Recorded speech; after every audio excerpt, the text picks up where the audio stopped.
So officially, good morning, everybody, to the June edition of the VTCT Skills Hair and Barbering Collective. Now, this, for those of you that's your first time, welcome. For those of you that are regulars, thank you for continuing to support our events. And if you are watching us online, thank you for taking the time to watch the recording after the event. This will be the last collective of the academic year. So whilst we know everybody doesn't work academic years, we need a break as well to plan for the next academic year. So I think it's safe to say that we are ending the academic year on a real high. We have a fantastic session lined up for you today. Claire, if you would mind just putting over the agenda for today, please. So Claire and I, we've welcomed you. Hello, welcome. Thank you for joining us. Thank you for watching us if you are watching online after. So we have two sessions for you today that are wrapped up together. We are joined this morning by the fabulous Global Hair Strategy Specialist, Martin Waddy. I think he will be a familiar face to a lot of you. And we are also joined by the Certified Barber, Prash Jetha. He has an amazing session lined up for you today. So whether you teach barbering, are a barbering enthusiast, I think this is absolutely the session for you. I'm not quite sure how Claire and I will follow that, but we will then give you all the latest VTCT skills, news and updates. And then we'll talk a little bit about our plans for the next year. Next slide. So let's get started. I am really thrilled to welcome Martin Waddy with us today. We've had the pleasure of working with Martin and some of the brands that he works with over the last few years at VTCT Skills. So to have him here today and also joined by Prash is absolutely fantastic. So Martin, thank you for joining us, and over to you. Thank you, Nicola and Claire. Yeah, good morning, everybody. Like I say, like Nicola said, many of you would have seen me at some point or another, hopefully at one of the colleges or one of the VTCT events. My role is I do a lot of global business development, but for hair brands. But one of my main roles, my main passions, is working with the UK college and hairdressing education industry.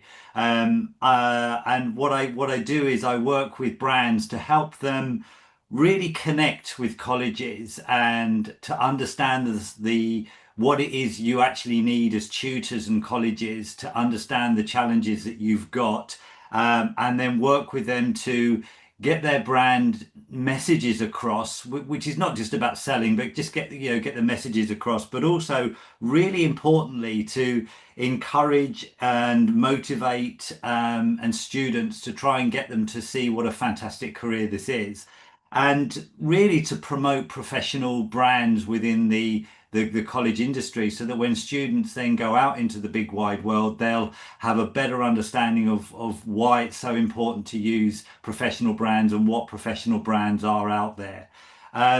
So today I've just got a couple of quick points on two brands that you're gonna spotlight today. The first is Denman. Now I'm sure most of you will know Denman, a fantastic brand, over 80 years old, and a real true professional brand. What we realized about 5 years ago was that a lot of the college kits didn't contain quality tools, and a lot of the products that the students were using were really inferior quality. And the issue with it, we understood why. It was all about budget and people trying to get products into the hands of students with very, very limited amounts of money.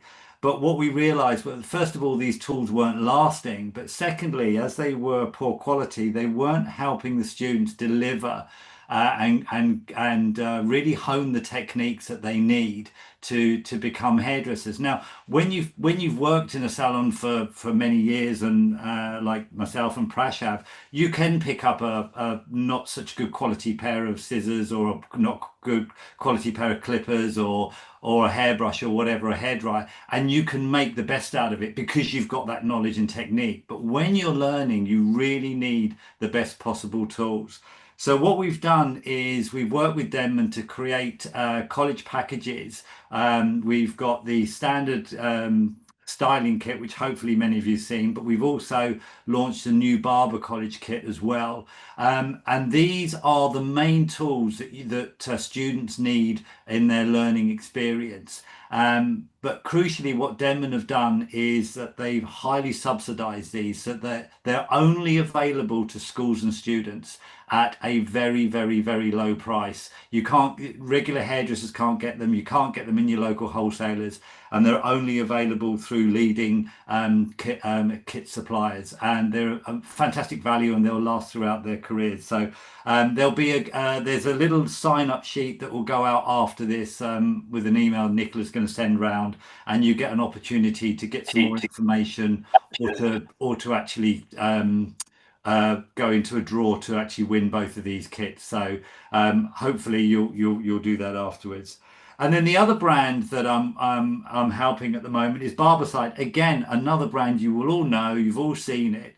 But one of the big issues that we're facing at the moment outside in the hair industry is infection and contamination. It was highlighted during COVID, but recently the levels of contamination and infections in salons and barbershops and nail salons has greatly increased. So we're working with the with local authorities, and we're working with the industry to really promote good practice. And again, so what we're trying to do with Barbicide is, first of all, to let the students know that it's not just about barbers, that it's actually any beauty industry, anywhere you need to disinfect your tools, you can use it, and it has a range of products. But also to get them to work, working with colleges to get them to understand good practice, and to get them to really, when they go out into the industry, to not just, okay, now I've done the training, I tick the box, did the module, now I can just go and do what I want to do. But there is actually a reason why we need to do this. And one of the things we're actually working with is we're actually working with local authorities. Barbicide has a certified course that is available to anybody online. And so you can go up there and you can click to do the certified course. And we're looking to work with local authorities to make this a standard whereby they will go into a barber shop or a nail salon and ask to see the Barbicide certificate. But again, this is all available. We'll send the links to you afterwards. Yeah, and that's really it. So that's it from me about the products. And if you want any more information, you can go to the links that Nicola will send round. But the next step is probably the thing you've all been waiting for. I'm really proud to be working with Prash. I've got to know him. He's a great barber, but he's a very, very consummate professional. And what he's going to share with you today is about how the key points of educating men's hair and barbering in colleges. He's a fantastic educator, and you will really enjoy what he's going to present to you today. So that's me done, and enjoy Prash. Hi guys, hope everyone is okay and well this morning. Obviously this is a short introduction of myself. I am the certified barber. I have been a barber for the last 5 years, and introducing short hair, long hair, textured hair, understanding long to short and short to long, but at the same time making sure clients are happy with using Barbicide, making sure all my equipment is clean as well as nice and maintained. But yeah, that's me. Next slide, please. Welcome to the workshop, guys. Right. Next. Right. So the elevation of men's grooming. First things first. First things first. Expertise, personalization, consistency, and experience. So when you're in a barbershop, you got to make sure a client, when he sits on your chair, he's not just looking in the mirror and you're not giving him a consultation straight away. You want to get an experience for him, offering him a drink, knowing what his sort of hair type is, making him understand what he wants. For example, I've had so many clients in the industry come in and say, oh, I want this hair, I want that hair. But then they've gone to another barbershop or even another barber and not provided consistency. So that's another one, consistency. expertise, knowing what you're talking about. I've had a situation before where a client has gone to a barbershop next door when I used to work in town and basically said, "Oh, can you do Afro-Caribbean hair?" And he's like, as soon as that client heard that, he went out the barbershop. As soon as he came into our barbershop, he asked me the same question, and the first thing he said, "Yes, I do." Expertise is a big thing in barbering. Right, next one. Position. I can't even say the word. Position over. I can't even say the word. Sorry, guys. Right, let's move on to that. Next one, clipper control with softness, detailing and finishing, and understanding shorter shapes. Right, clipper control is very, very important. For example, so I've got my clipper here. If you've got a head shape that is very round and he's got short hair, you can't be going in, right? You want to be getting the motion and coming out. Because at the end of the day, when you've got a round head and you're going in, you're going into the interior. You want to stay out on the exterior, make sure using the C motion and flicking out very gently. Yeah, that's one thing for clipper control. Detailing and finishing. Once you have done the haircut from the interior to the exterior, the finishing touching is detailing. So going over with your scissors, going in between the thicker parts of the hair. So for example, where hair follicles are more closer together, you just want to run your scissors through it and really finishing the haircut up and making it look more cleaner and tidier. Understanding shorter shapes. So when clients have come into the salon before, they're going to show me a reference photo where they've got, let's say, a widow's peak and they want a buzz cut. It's not going to happen.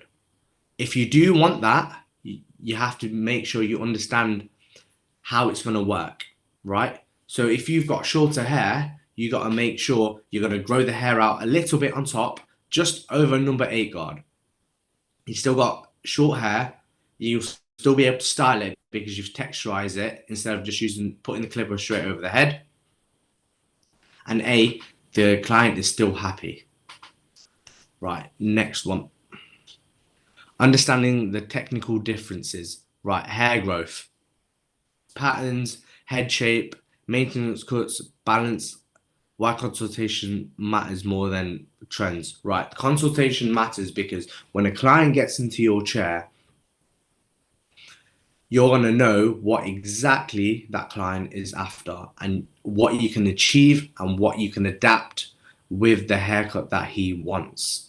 For example, the one on the top right, he's got a cow's lick, right? You ain't if you're gonna want a slick back, that is not gonna work, unfortunately. He may have to go for a buzz cut, or he may have to go longer so we can flick it to the side where his widow's peak is, his cow's lick is going to, and then the crown area, right at the bottom on the right, making sure when you're cutting around the crown, you are sectioning, elevating the hair at a 40-degree angle, making sure everything sits perfectly when hair drying it. There's a lot of people when they do cut the hair around the crown, a couple of days after, the first thing that happens, the crown sticks out just because they've cut it too short or not cut it correctly. Same things with just in the middle of the screen, you've got 2 crowns there. Understanding how to cut that hair, sectioning step by step, seeing how you're going to cut that. Right. Next question. Next slide, please. This is just a little consultation that I had to put through. I couldn't fit everything from my consultation sheet onto here. So this is just something that you guys can have a look at and take in. Consultation matters a lot, because as you see on the screen, it does build trust, creates confidence for your client because he knows what you're on about, improves communication. Going back to building trust, you're going to get even more comfortable with your client and he's going to get more comfortable with yourself. And if you don't have consultation in your salon, the first thing that's going to happen is misunderstanding. If you've not gone through a haircut knowing what you want to do or what he wants to do with his hair, you ain't going to get the end result that you want, unfortunately. So I definitely recommend always going over a consultation.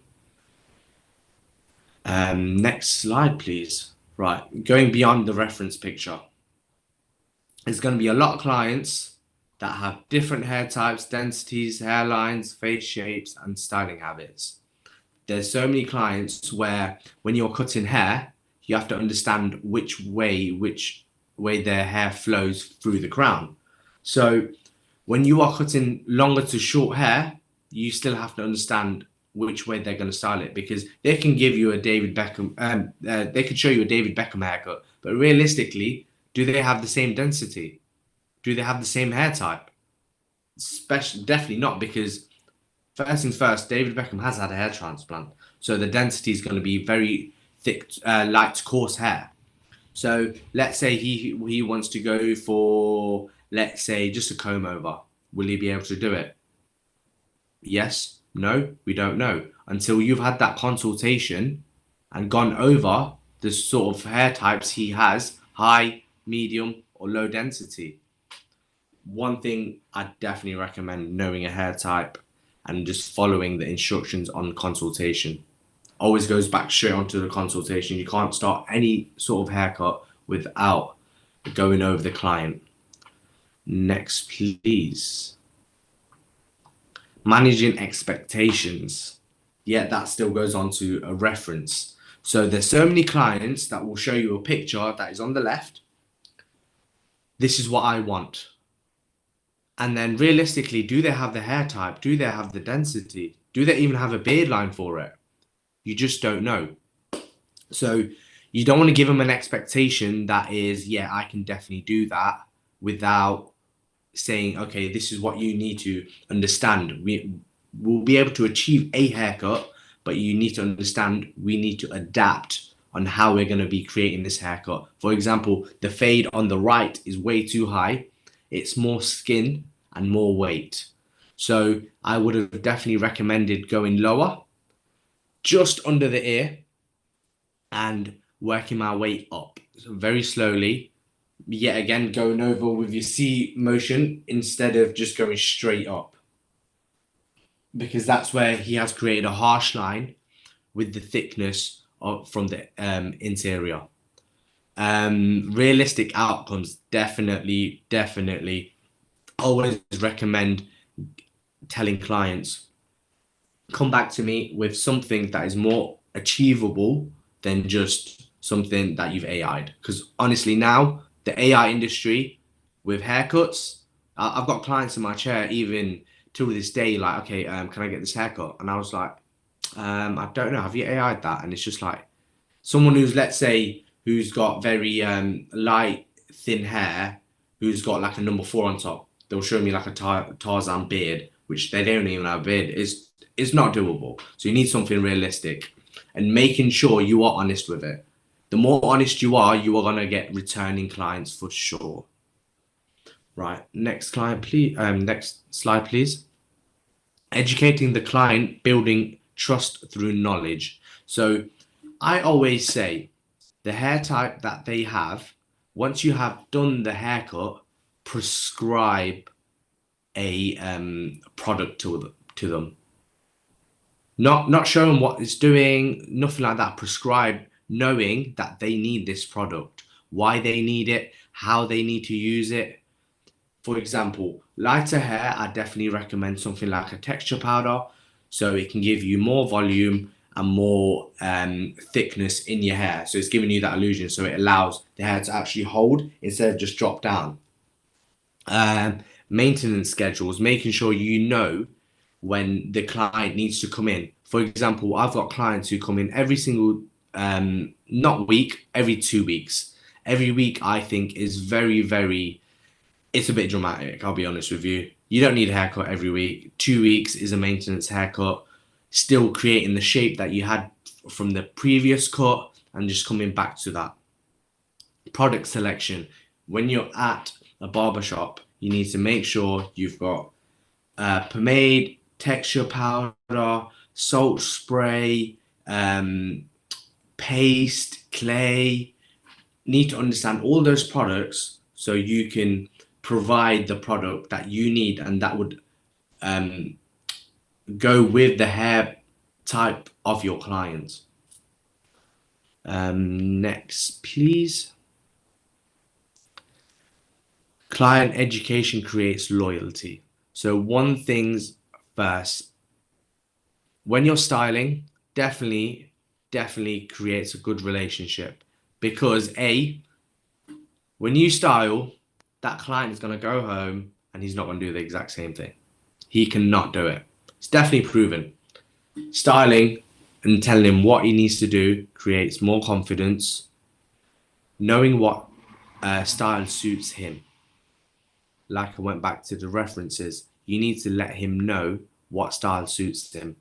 And yeah, it might take a couple of weeks, but you just have to build week by week by week, knowing what style is going to suit him, knowing that as a barber, you should be able to have a vision for your client. The moment he adds you on Instagram, the moment he walks through the door, like I've got clients that message me for a booking. And the first things I do, stalk their Instagram. Understand what their hair is like.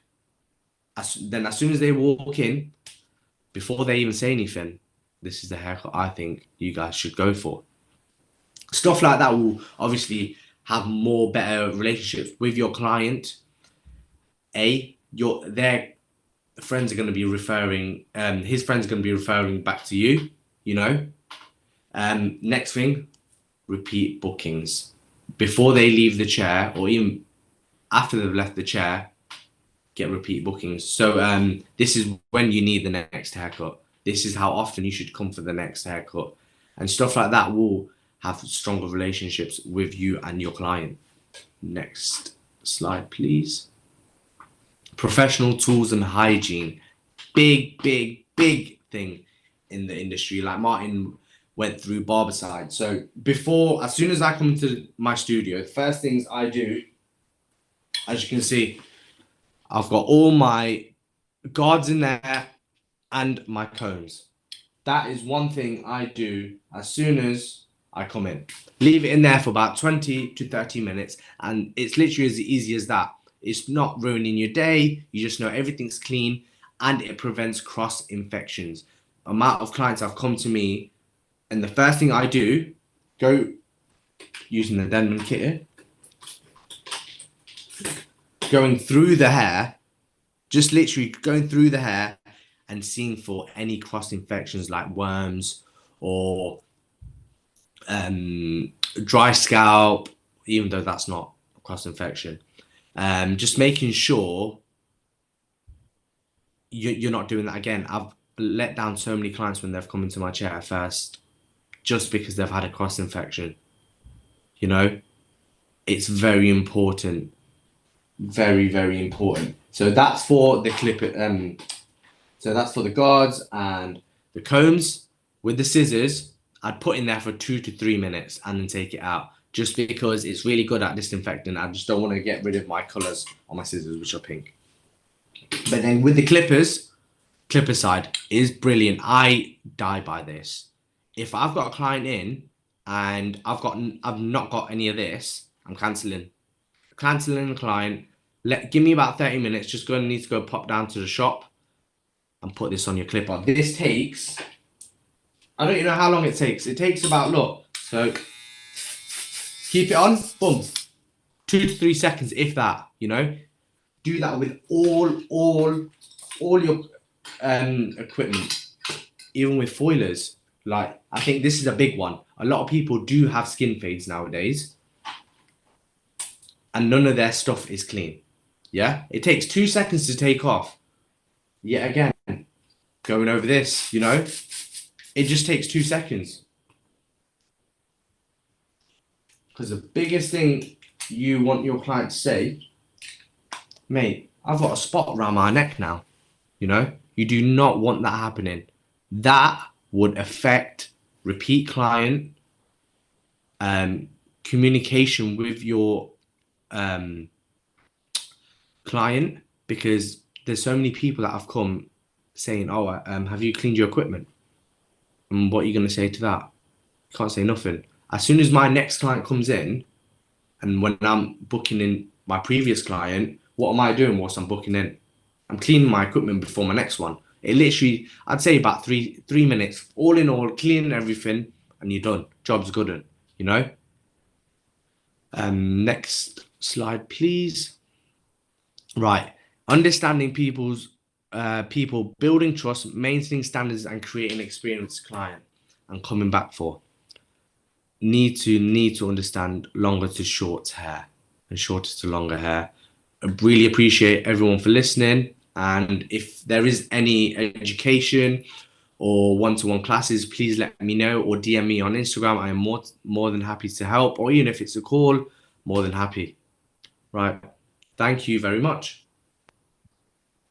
Thank you so much, Prash. Oh, Martin's got his hand up. Let's Martin.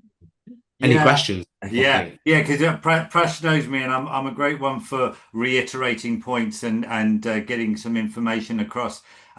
Really interested. What I like about what you're saying is about the key points for barbering is hair type, density, hairlines. As you know, and what would you say is the biggest difference between when you're learning, let's say, a standard haircut, a sort of standard sort of box layered haircut on like a block, and then using it and then doing a haircut on a man? What would you say is the big difference that you would need to know then? So the big difference to know then, so you said a box cut, you need to understand how it's going to sit compared to what the base shape they have. Now, let's say they get a box cut, right? But understanding what sort of angle they need to go with the top to make sure it sits on the side to create more of a box instead of more round, you know? Okay. And just with the other point you raised, which was absolutely brilliant, I'm sure that again something really interesting for the tutors here is that in barbering you get much more regular visits. So whereas a female client will go to a salon maybe once every 6 weeks, 8 weeks, you're getting people every 2 weeks. Yes. And the point that you make that you're not giving them a restyle every time. What you're doing is just tidying. And how difficult is that to learn, to just take little bits off? Because I'm a hairdresser and I tend to cut too much off each time. Is So that a trick that needs to be learned? So I think what it is when the client comes into your chair for the first time, understanding obviously density, the hair type, how they style their hair, how their hair sits off from the crown, if they got a cow's lick, stuff like that. That's the biggest thing, understanding first, and then finding a haircut that would suit them now. But then at the moment, the first things that people come in for now is trends. You've got mullets, you've got burst fades, you've got tapers. Is that going to go with the hairstyle that you want? So you need to adapt to how that's going to sit. So once you've got the base, knowing what haircut they want, every 2 weeks, it's literally like understanding how they want it. Okay, do you want this much hair coming off your head, or do you just want like a trim and just cutting into the split ends, or just chopping into it, creating more texture, more volume? What would you like? So it's essentially keeping the same shape and just going into that very slowly. The last point I have, which was just fabulous, stalking your customers on Instagram. I thought that was just Oh a yeah. brilliant thing to do because, if you can have what we have today with social media, and this again, it's not just for barbering, it's for hairdressing, everything is you have an opportunity to have an insight into your client's Oh yeah. lifestyle. And that is fabulous, so that you can actually look at them and go, right, they're very sporty, they swim a lot, so it needs to be all of that stuff you can now use, and that's It's adapting a lifestyle for them as well that they can actually have. So creating a style for them that would work in the chair 110%. But then, like you said, if they go swimming, come back, can they be bothered to do their hair? So definitely, yeah, I definitely agree with that. brilliant. That's all my questions. And if anybody Um, else has got any, yeah. What one more thing I did forget. which I do swear by. So this is my another barber side. So every time, so let me just bring this camera down. Sorry. So my chair is here, right? I clean this every single day with this. That's why it might look shiny, but it's not. It's more of a matte color. When you go into a barber shop and you see a shiny chair, same with a steering wheel of a car. When it's shiny, it is actually disgusting. It's dirty. When you buy a brand new car, the steering wheel is a matte color. Same with the barber chairs, they are a matte color. It's just got a little light, shiny finish to it. But making sure your chair is clean is one big thing, because when you're leaning back, your client's neck is going to be on that, right? And if you've not cleaned that, or only cleaned that and not cleaned your chair, I'm sorry, you're doing something wrong. Just clean the whole chair. It takes about 3 seconds or 5 seconds. But when your client's neck is on here, the cross infection can be very severe, because the amount of necks that have been on here is absolutely disgusting and definitely catch something. But yeah, sorry, I forgot to say that. Brilliant. Can I just ask a couple of things as well? I think this will be a great presentation because everyone that's on this call or watching teaches students. So I think this will be a great session for them to show their students, and they all will get the slides as well. I think one of the things that you talked about, the importance of, and I know tutors and teachers will say the exact same thing, was the importance of consultation. Yes. But I think sometimes when it comes from somebody in the industry, students are maybe, oh, right, yeah, Prash does that. That's the right thing to do. So I think that's a really nice message that will help reinforce what tutors already say about excellent consultation. So I think that's really useful. Tutors, you will all get a copy of these slides as well. So really nice, something to work with in your lessons as well. And then the other thing you talked about was social media as well, and something that I think is super important. So, for example, your social media is at The Certified Barber, so first of all, what is that name? Where did it come from? Why did you pick it? Because I think it really, in my vision or my impression of seeing Instagram, it really sets your Instagram as a real professional barber platform. So what's the, social media is everything. So what was your thinking? What's your sort of... When I thought of the certified barber, I was like, okay, I'm qualified to do this, because you can go to any barber shop knowing that they have not got skills. B, it's probably laundering money. I'll be honest with you, don't know. The certified barber came as soon as I got my certificate. So knowing that people see, oh, certified, okay, he must know his things, Yes, you've got the social media platform that will exceed it by 1%. But then the name, the attitude on your social media, which I'm still trying to grow, it's only going to get better. AI is coming into play. The social media is going to be changing a lot nowadays. But yeah, just making sure the professionalism is really there. Excellent. Does anyone have any questions for Prash while we still have him? If we don't, that's fine. Nice. So Sophie says, I have all of my students create an Instagram profile of their own at the start of their coursework to track progress. It's a great portfolio building tool for barbers to look at. Agreed. Brilliant, isn't that? I definitely recommend. And Yeah, one thing I'd recommend, don't be scared of posting your growth on there, because clients do want to see, okay, they've just started to learn, but people will come to you because they want to support how you're growing your journey, So I definitely recommend that's a good thing.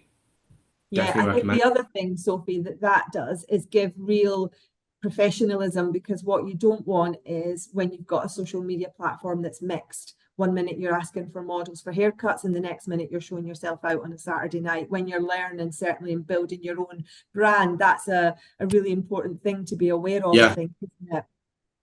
I definitely recommend. Sophie's got a hand up, I think, as well, Nicola. Oh, sorry, I can't see. Sorry, Sophie, go for it. No, that's all right. Thank you.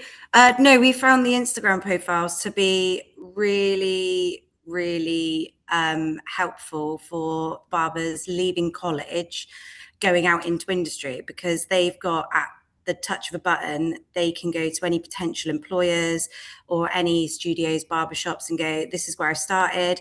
I've done a 9-month course, well, an academic year. This is where I've come.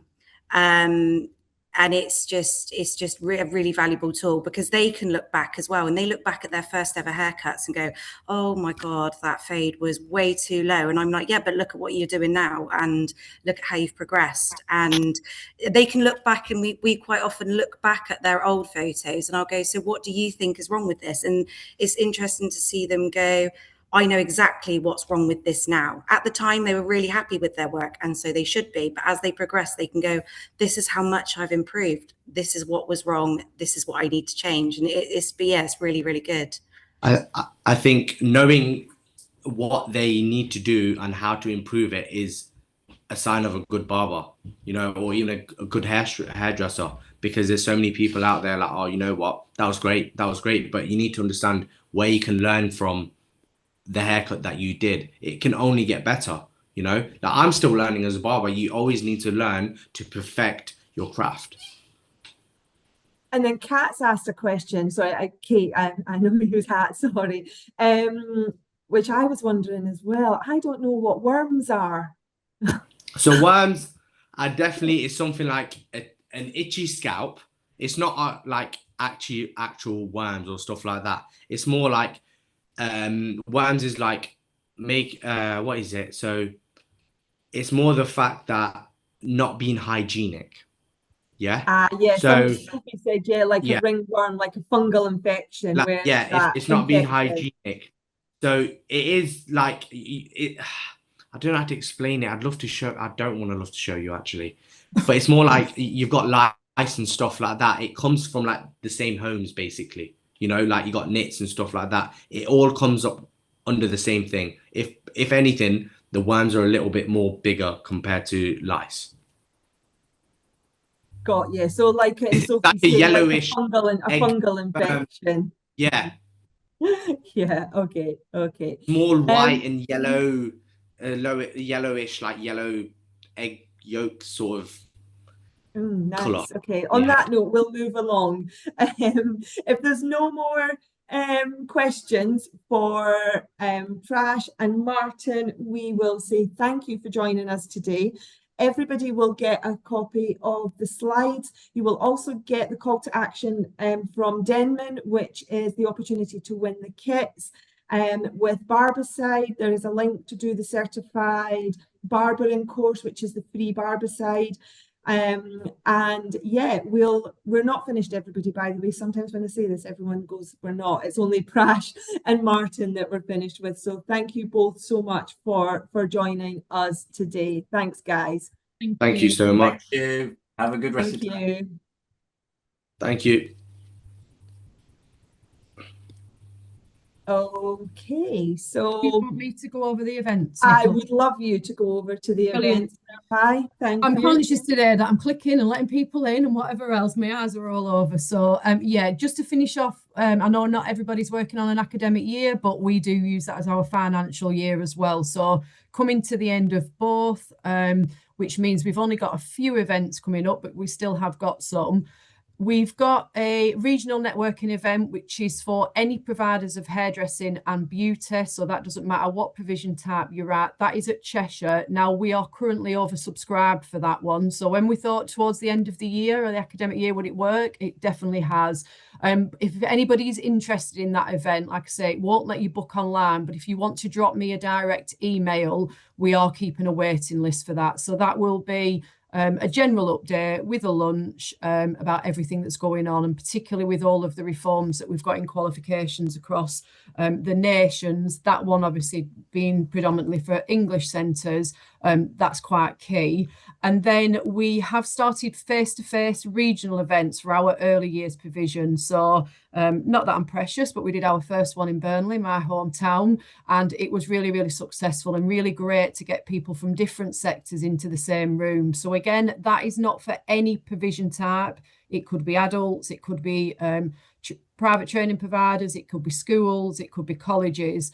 So aware that most people on the call won't be directly managing or leading that sector, but this is a plea that if you have got people in your centre that are responsible for early years and it's a provision and a sector that you run, if you could please spread the love and pass that on. It is in Milton Keynes, which does seem very far south for me, in particular for Nicola, but it is quite central for train lines, etc. So yeah, there's still places on that one, and that'll be myself, Danny, and Sandy, who is our early years expert that's leading that.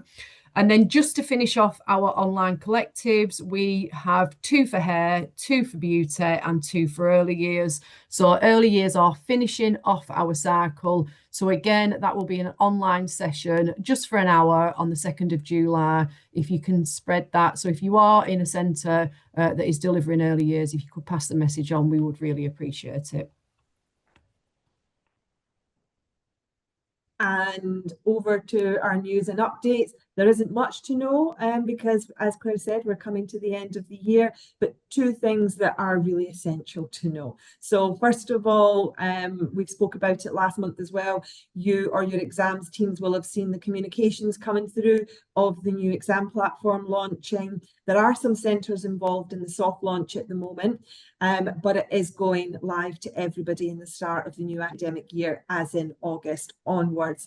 I think it's just essential that you highlight to your exams team, if you are not involved in exams yourself, that you're following and understanding the technical guidance required, so there's no surprises when you start. So just a plea to keep checking out the SARA's communications.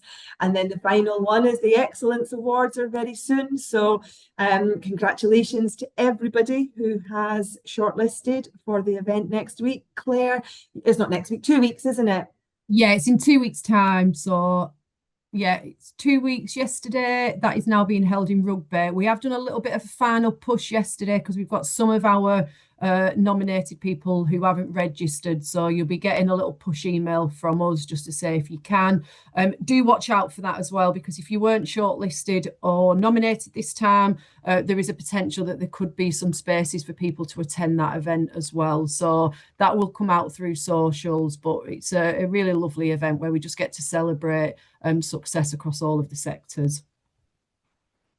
Okay, so let's talk a little bit about our events planning for 27-27, which should say 26-27. We both checked that. And we both checked it and neither of us noticed, but hopefully you know what we mean.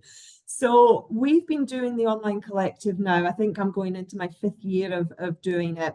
And we try as much as possible to make sure that we are kind of keeping it as broad as we can with topics, with people, but we would like to understand a little bit what your thoughts are. So I just want to give you some headlines here because I would like to send some information out. So even if you're not on it today and you're watching the recording, we'd still like to get this feedback.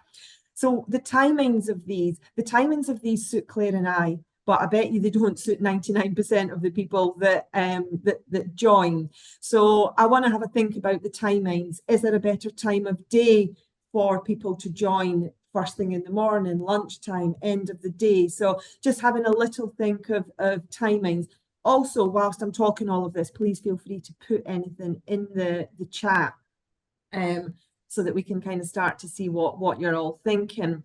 The other thing is, going on to timings, is do we do it live or do we pre-record it and drop it, as in like drop like a podcast type thing?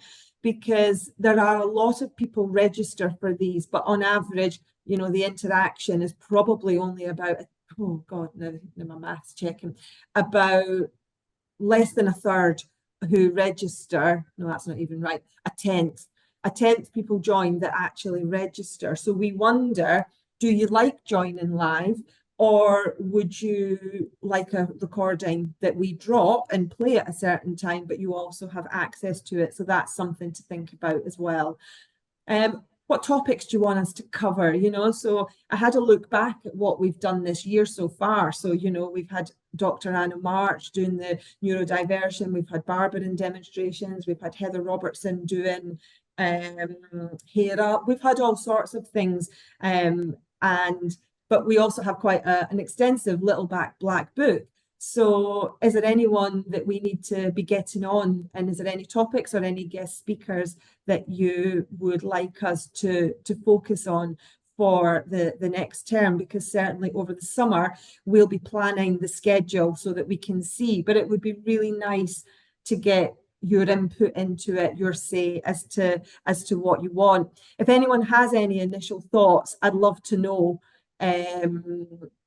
I'd love to know, certainly around live versus recording and any guest speakers, if there is any initial thoughts, particularly as well, we've got people who joined for the first time today. Was that convenient, or would people prefer to have a pre-recorded? Answers on a meeting chat. As it says there, though, we will send something out so that we can start to get, we're a big believer, we send surveys out after everything we do now because we believe in knowledge before assumption. We need to know what people think and want versus what we just assume that people want. So the more input you give us, the more we are able to shape an events program that would suit you. I think the other point, on the live versus recording that we've talked about as a team is it might be a time that suits me and Nicola and not necessarily the audience, but also the guest speakers that we're trying to get. So when we're saying we need you at 10 o'clock on a Wednesday, or it might just open it up a little bit that we can then record things at a better time for some of the people that we're trying to engage with as well as guests. But yeah, any feedback will be welcome. So fill the survey out, drop me a message, because we're all ears to make sure that we kind of shape this to suit you all. And then finally, normally at this stage we say next meeting and we have the next meeting date on it. But as we've said quite a lot at the moment, we are about to go into planning season. So we will be planning to do 2 per term of this, as we've done this year. We've done 2 per term, so we will continue with that. What that format will look like, will it be live, will it be recorded, what time will it be, will all very much be dependent on the planning and the feedback that we get. But be assured, wherever you are, we will be sharing that information with you. We will be posting it on socials, we will be emailing you, so you will not miss when we return. Whether you work the academic year or not, I think I'd just like to say a massive thank you to you for joining us on the collective over the last year, whether it's your first time or you've come regularly. Being part of this community really does mean a lot to us. We take pride in the collective program, so it's really great to have you all here. And whatever you're doing over the summer, whether you're working or not, we hope that you get some time to yourselves and relax. And if you're not already following us, there are our social feeds. Thank you, everybody. From you, Claire?